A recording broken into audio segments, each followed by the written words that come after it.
Hello बच्चों, good morning. 2 अप्रैल को होने वाली सामाजिक विज्ञान की परीक्षा कक्षा 8 राजस्थान बोर्ड में आने वाले महत्वपूर्ण प्रश्न देखिए कुछ इस प्रकार से हैं। बच्चों, वीडियो में आगे बढ़ने से पहले आपसे एक रिक्वेस्ट है कि आपने अगर हमारे चैनल को सब्सक्राइब नहीं किया है तो प्लीज़ चैनल को सब्सक्राइब कीजिए, जिससे कि आपको ये फ़ायदा होगा कि मैं पढ़ाई से संबंधित वीडियो लाता ही रहता हूँ जो आप देख पाएँ और अपने ज्ञान को बढ़ा पाएँ। देखिए, पहला जो प्रश्न है, भारत देश का सबसे पुराना उच्च न्यायालय कौन सा है? तो उस सबसे पुराना न्यायाधीशों को कौन पद मुक्त करता है, अर्थात उच्च न्यायालय के न्यायाधीशों को पद से कौन हटाता है? तो वो महाभियोग की प्रक्रिया के द्वारा पद से हटाए जाते हैं। प्रश्न 3 देखिए, संयुक्त राज्य अमेरिका में कैसी शासन प्रणाली है? तो संयुक्त राज्य अमेरिका में अध्यक्षात्मक शासन प्रणाली है। ऑप्शन ब इसमें सही है। प्रश्न 4 देखिए, लोकसभा में अनुसूचित जाति के लिए कितनी सीटें आरक्षित हैं? तो इसका उत्तर होगा ऑप्शन ब 84 सीटें आरक्षित हैं। प्रश्न 5 देखिए, संघ सूची में राष्ट्रीय महत्व के विषय होते हैं, इन विषयों पर कानून कौन बनाता है? तो संघ सूची में कानून बनाने का अधिकार केंद्र सरकार को है। प्रश्न 6 देखिए, स्वतंत्र भारत में प्रथम आम चुनाव कब हुए?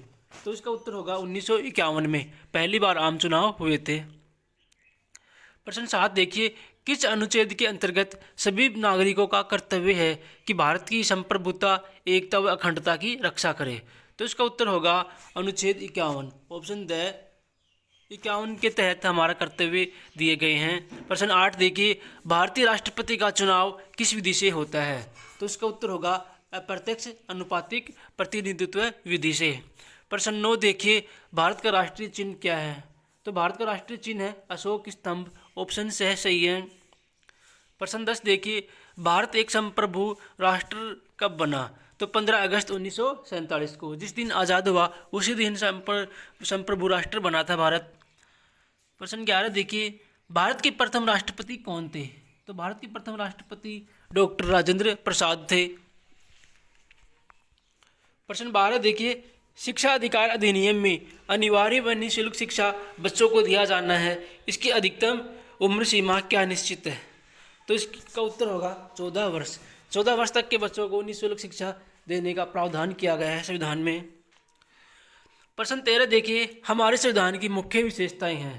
तो हमारे संविधान की मुख्य विशेषताएं हैं समाजवाद, पंथनिरपेक्ष, लोकतंत्रात्मक गणराज्य, ऑप्शन ब सही है।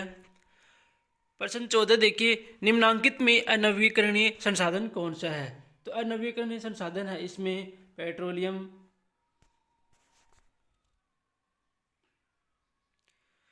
प्रश्न 15 देखिए, इनमें से कौन सा अनवीकरणीय संसाधन का उदाहरण नहीं है?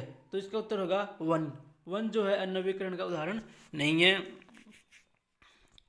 प्रश्न 17 देखिए, कांग्रेस के पहले अध्यक्ष कौन थे? तो कांग्रेस के पहले अध्यक्ष थे A.O. ह्यूम। प्रश्न 18, अगस्त 1942 को भारत छोड़ो आंदोलन की घोषणा किसने की? तो उत्तर होगा महात्मा गांधी ने। महात्मा गांधी ने भारत छोड़ो आंदोलन का नारा दिया था। प्रश्न 19 देखिए, किसे उद्योग की जननी कहा जाता है? तो कोयला उद्योग को उद्योगों की जननी कहा जाता है। प्रश्न 20 देखिए, निम्न में से कौन लोह खनिज नहीं है? तो इसमें शीशा आएगा, शीशा लोह खनिज नहीं है। प्रश्न 21, पृथ्वी के अंदर दबी सेलों से खनिजों को बाहर निकालने की प्रक्रिया कहलाती है? तो वह प्रक्रिया कहलाती है खनन, ऑप्शन ए सही है। प्रश्न 22 देखिए, किस खनिज को काला सोना कहा जाता है? तो पेट्रोलियम को। पेट्रोलियम को काला सोना भी कहा जाता है। प्रश्न 23 देखिए, काल के 2 लोह इस्पात के अंदर हैं। तो इसका उत्तर देखिए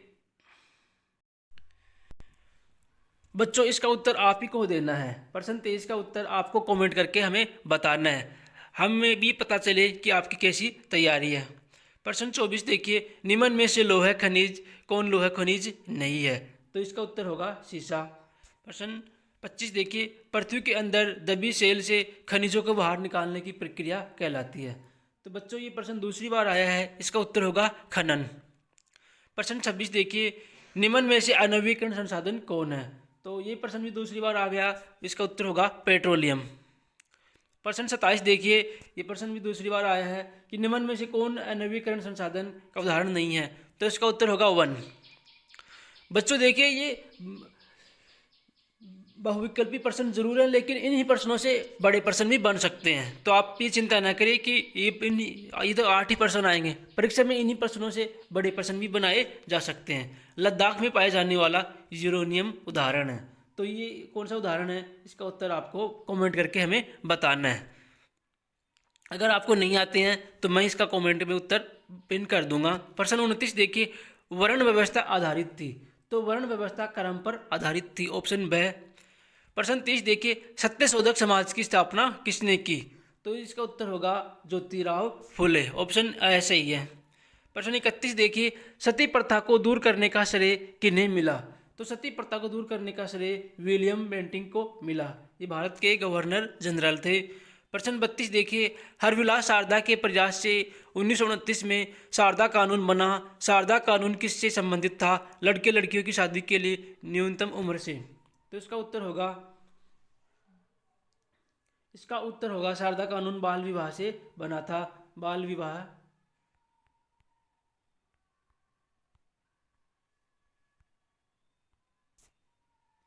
प्रश्न 33 देखिए, शांति निकेतन की स्थापना हुई थी 1901 में, शांति निकेतन रविंद्रनाथ टैगोर द्वारा स्थापित किया गया था। प्रश्न 34 देखिए, झांसी में 1857 में सिपाही विद्रोह का नेतृत्व किया, तो 1857 की जो क्रांति थी उसका नेतृत्व झांसी की रानी लक्ष्मीबाई ने किया था। प्रश्न 35, पेशवा बाजीराव द्वितीय का दत्तक पुत्र कौन था, तो इसका उत्तर होगा नाना साहब, ऑप्शन ए सही है।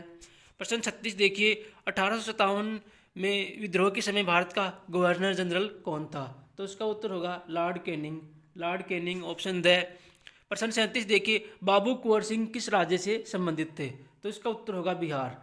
कुंवर सिंह जो थे बिहार से संबंधित थे, बिहार में उनका जन्म हुआ था। प्रश्न 38, भारत में पहली सूती कपड़ा मिल 1854 में किस जगह स्थापित हुई, तो पहली सूती मिल भारत में किस जगह स्थापित हुई, इसका उत्तर देखिए।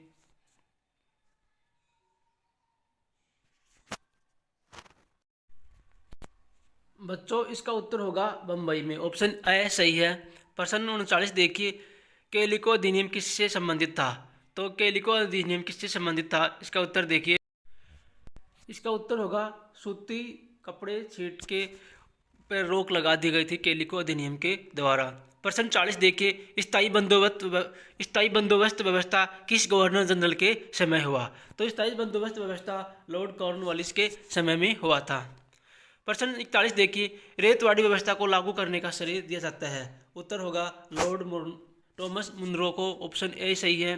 प्रश्न 42 देखिए, धन की निकासी का सिद्धांत किसने दिया, तो धन की निकासी का सिद्धांत दिया था दादा भाई नारोजी ने। प्रश्न 43 देखिए, महालवाड़ी व्यवस्था में महालदार किसे बताया गया है, तो बच्चों इसका उत्तर होगा जमींदार को, ऑप्शन ए सही है। प्रश्न 44 देखिए, प्लासी का युद्ध कब हुआ था, तो प्लासी का युद्ध 23 जून 1757 को हुआ था, ऑप्शन ब इसमें सही है।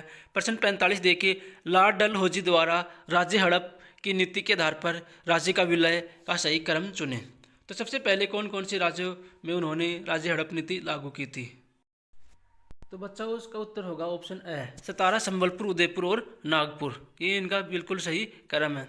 प्रश्न 46 देखिए, 1857 में प्लासी का युद्ध रॉबर्ट क्लाइव व किसके बीच लड़ा गया, प्लासी का जो युद्ध था तो नवाब सिराजुद्दौला और रॉबर्ट क्लाइव के बीच लड़ा गया था।